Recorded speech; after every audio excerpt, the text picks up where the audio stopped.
I've always been interested in business, but you hear that a lot. People are interested in business, but coming from the backgrounds we come from, you never are taught that process. Like, how do you start a business? What is the first step? Like, how many people actually know that? I started saving my money, and the people that managed my accounts were investing. I started asking questions of how it worked. So I took a small portion, a very, very small portion of my savings and started my own E-Trade account.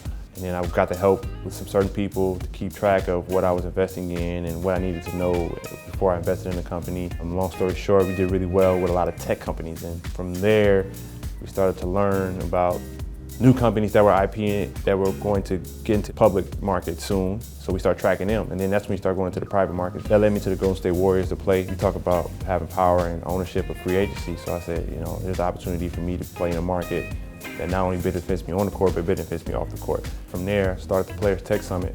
I learned that giving back is just as important as winning the championship.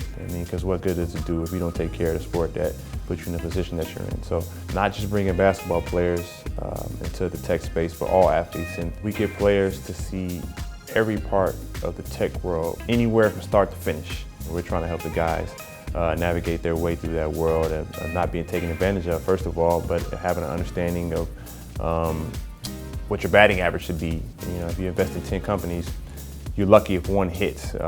You're lucky if 3 maintain and just stay above water. So when I started my E-Trade account, I had a few friends around me who were in the business world. And I always try to surround myself with people that were smarter than me. So, I wasn't afraid to say, I don't know.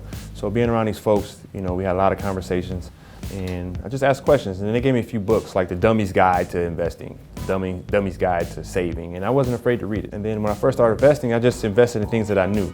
My business partner, Rudy Klein Thomas, this is when our relationship first started. He said, just invest in companies you know. So I started putting myself in front of certain magazines. You change your Twitter feed into tech things, into business. You turn your Instagram feed into the world of things that you want to learn about that have substance. So now you're immersed in this world. You see kids and you see people who can name the roster of an entire league.